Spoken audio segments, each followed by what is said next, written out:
Et salut tout le monde, j'espère que vous allez bien. Nous nous retrouvons donc aujourd'hui pour le début de cette Vuelta édition 2023. Donc nous sommes sur le choix des équipes. Alors comme je fais d'habitude, alors je sais que c'est la première fois sur cette chaîne, mais pour ceux qui ne connaîtraient pas, je suis donc Carl Mills de la chaîne Carl Mills. Aujourd'hui nous sommes sur ma chaîne secondaire Carl Mills Cycling. Et donc ce que je faisais historiquement sur l'autre chaîne, et je vais continuer ici sur cette chaîne là, hein, c'est finalement le même format, je m'interdis de prendre les 4 premières équipes, les 4 équipes favorites si je puis dire, indépendamment des favoris eux-mêmes, hein. Même là du coup je m'autorise à prendre la Soudal Quickstep, même s'il y a Remco Evenepoel. Mais néanmoins, alors à savoir je précise, la start list des coureurs partant IRL est là, hein, je l'ai mise.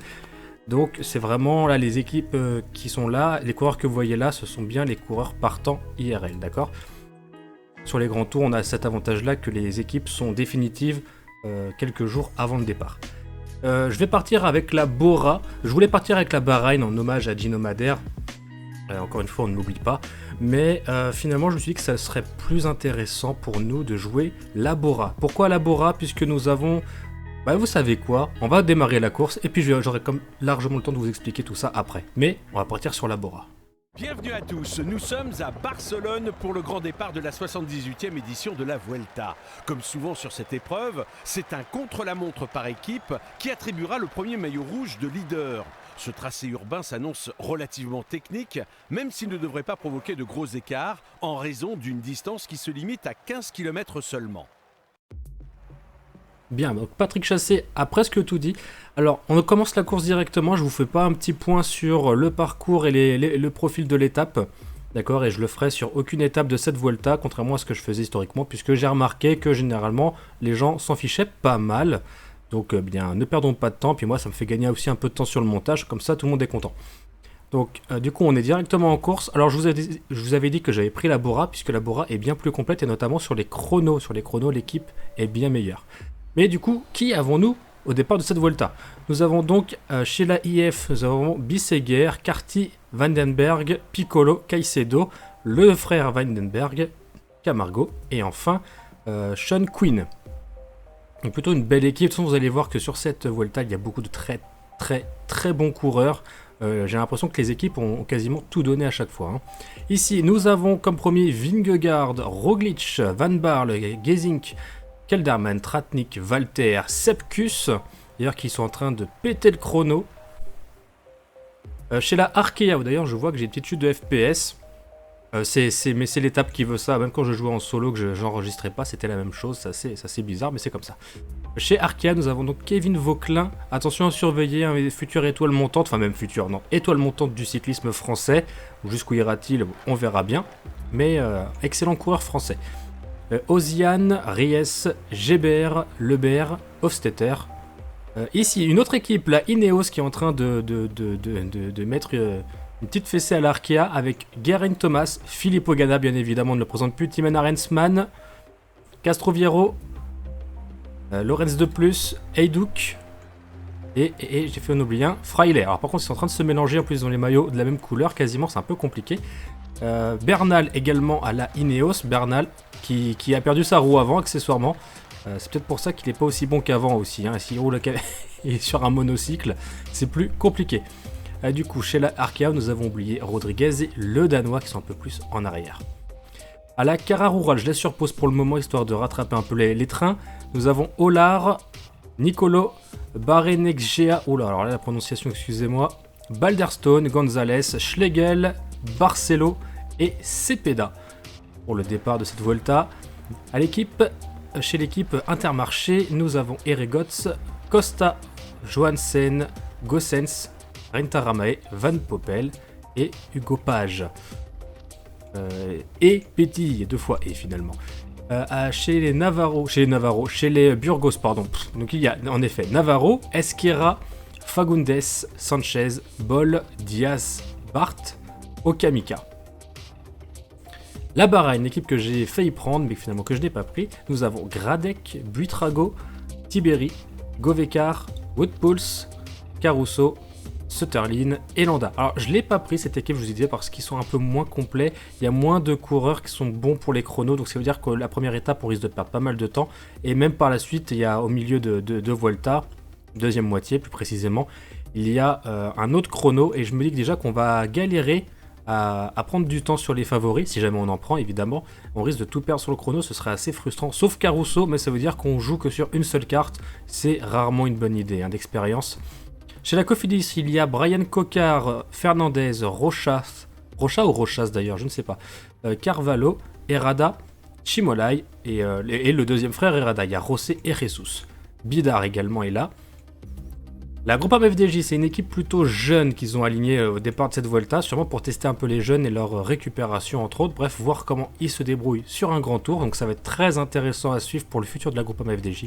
Donc il y a Aski, Davy, Germani, Watson, Grégoire, Martinez, Storer et Mollard. Donc nous avons entre guillemets les tontons Mollard et Storer qui sont plus confirmés, bien que Storer est pas si âgé que ça quand même. Je crois qu'il a 26 ans, 25-26 ans je crois. Oh, peut-être que je dis une bêtise. Bon bref. Sinon nous avons Martinez, Grégoire, Watson, Germani et Davy. Alors Davy a peut-être 1 ou 2 ans de plus que les 4 du milieu. Et Aski aussi est assez jeune, mais bref, ils ont quasiment tous moins de 25 ans dans cette équipe-là, ils sont tous très jeunes. Chez la AG2R, nous avons Warbaz, Godon, Vandrame, Touzé, Bouchard, Lapera, Prodhomme et Cherel. C'est un peu triste, mais j'ai pas grand-chose à dire sur eux. Labora, nous avons Kor, Bourman, Kamna, Dens, Iguita, Vlasov, Zioff et Uchtbrux, n'est-ce pas? Et donc c'est avec eux que nous allons participer à cette Vuelta. Et très belle roue pour le chrono accessoirement. Team DSM, je l'ai fait et après je vais relancer le chrono. Nous avons donc Romain Bardet, Romain Combo, Hamilton, Dainese, Onley, Flynn, Milesi, Un Arbre et Poule. et Poule. Voilà, donc alors du coup nous préparons notre chrono. Alors il n'y en a aucun qui est ultra fort au chrono, donc on voit ici 64, 72 avec le bonus de plus 1, ça fait 76 ici, 72, 73, 75, 69, 71. Donc globalement il n'y en a aucun qui surclasse tout le monde, parfois ça peut être un problème, d'accord. Alors, on va mettre tout le monde sur un rythme, on va dire à 90. 85. On va partir sur une allure plutôt forte, mais à la fois aussi plutôt modérée. Corps, il a 64, du coup on va le mettre pour 4 secondes. C'est tout le temps, je fais tout le temps comme ça. Ici 72, du coup on va le faire prendre un relais de 12 secondes. Vous connaissez maintenant ici 16 secondes. 12 secondes ici. 13 secondes ici. 15 secondes. 9 secondes et enfin 11 secondes. Et l'idée, on va voir après les intermédiaires, on va adapter notre allure, les durées de délai, etc. Mais déjà, on va voir ce que ça donne comme ça. Donc une équipe qui est plutôt moyenne, on s'attend pas à gagner le chrono, bien évidemment, mais on s'attend à pas perdre trop de temps non plus. Donc on va se mettre sur le premier intermédiaire, c'est ça qui va nous intéresser pour le moment. Allez, Kamna. Donc c'est le temps du 5ème qui est pris en compte, d'accord? Donc là c'est le temps de Zioff qui a été pris en compte. Et nous sommes complètement à la ramasse. Nous sommes à la ramasse. Ça ne va pas du tout. Ça ne va pas du tout, ça ne va pas du tout. On va mettre du coup 90. Et comme on est très en retard, on va dire à Cor de ne plus prendre de relais.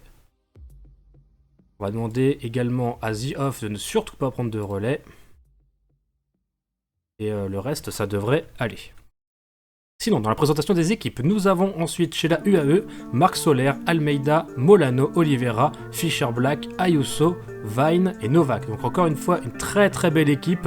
Ils ont mis le paquet, même s'il n'y a pas Pogacar, mais à mon avis, même sans Pogacar, ça va faire du ménage. Du côté de la Jayco Olela, il y a Hepburn, Mas, Dunbar, Scottson, Zana, Sobrero, Egelhardt et Ber. Je sais pas comment ça se prononce, mais en tout cas, il est là. Je sais même pas quel pays c'est, ça. Ouh là là. Éthiopie, merci le jeu. Un Éthiopien, je le savais. Et chez la Lotto Destiny, nous avons Thomas de Ghent, Sepulveda, Menten, Monique, Krohn, Grignard, Drisners et Van Edveld. Moi qu'il y a d'autres équipes, mais on va faire d'abord notre chrono et on va voir pour la présentation des prochaines équipes. On va essayer de faire un excellent chrono sur le deuxième intermédiaire. On va voir comment l'équipe se comporte.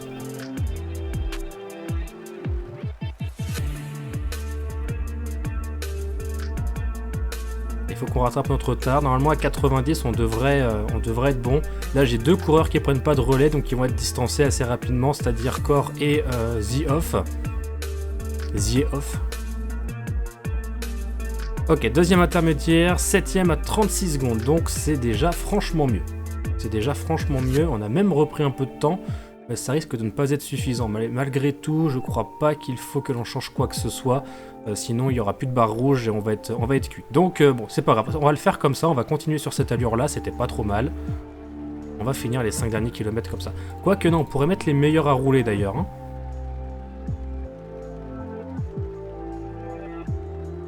On va faire ça. Ici, 10 secondes. Ici, 10 secondes. Kamna au max. Dance. En fait, non, les autres ils roulent pas. Hein. Ah non, parce qu'en fait, ils peuvent se laisser décrocher. Ça m'est déjà arrivé. Donc non, on fait pas ça. On est bon là. Hein.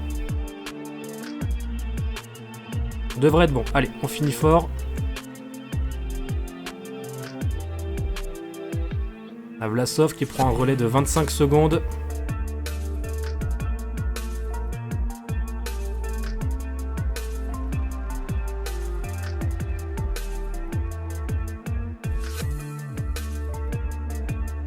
Là, voyez, on a un problème. On a Eguita qui n'arrive pas à suivre. Et comme c'est le temps du 5ème qui est pris en compte, ça veut dire qu'il faut qu'on réduise l'allure. Hein. On va mettre à 80, le temps qu'Eguita revienne jusqu'à nous.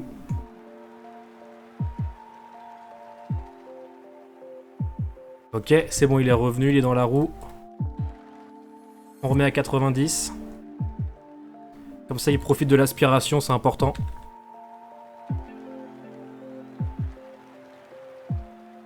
Ok, du coup, nous sommes 3ème à 12 secondes. Eh, finalement, on a fait une belle remontée. Hein. On a bien géré ce chrono, vous voyez.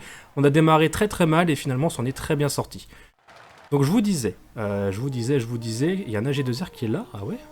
Vous voyez, là, ici, ils sont que 4. Donc, ils risquent de perdre beaucoup de temps. Hein. Le 5ème qui est à la traîne. Pourtant, c'est Marc Soler avec 74 de chrono. C'est étonnant.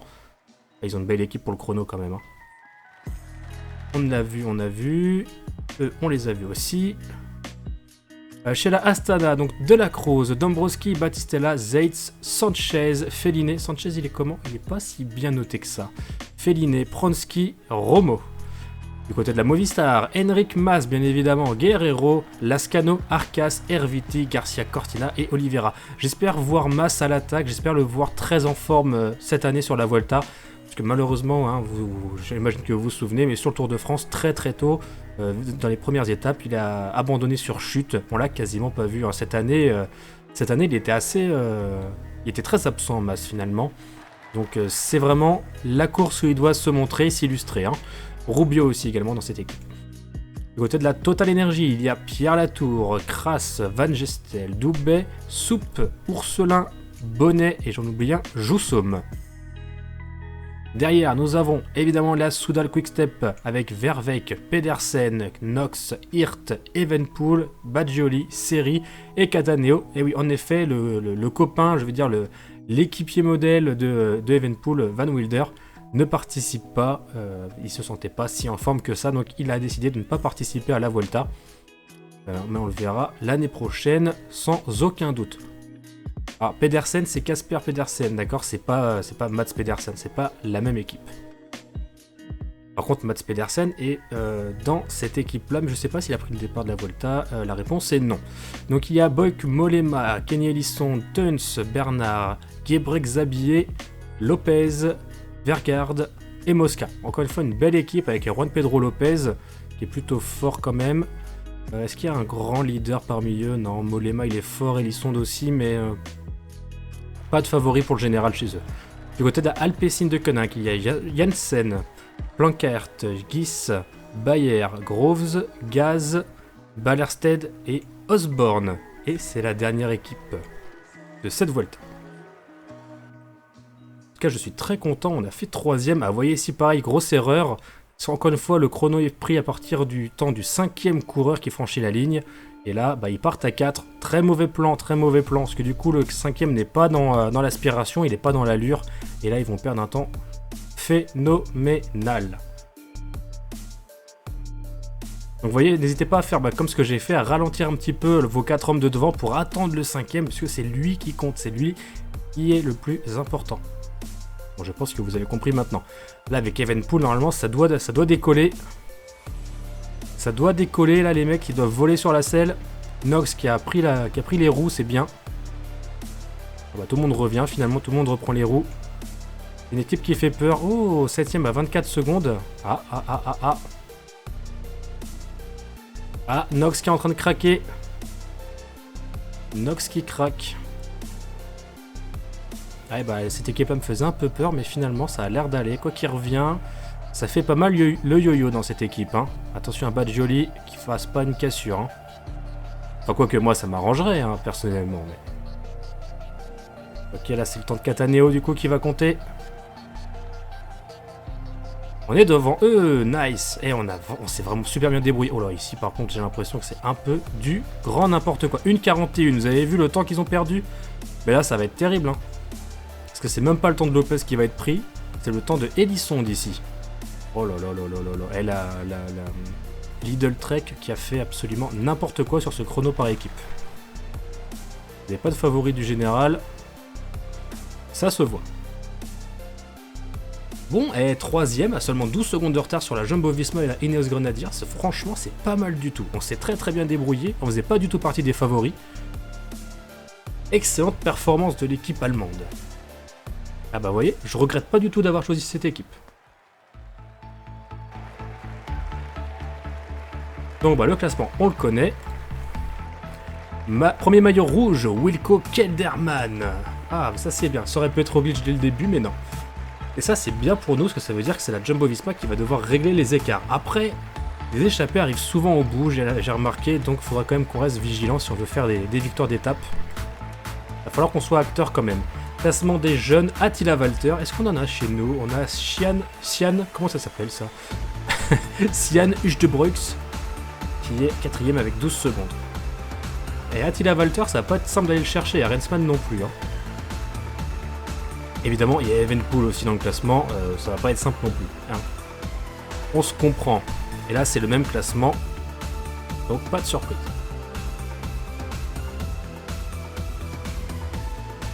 C'est bien débrouillé. Waouh, encore une 42. Ah, bah, heureusement que c'était pas mes favoris qui étaient lâchés.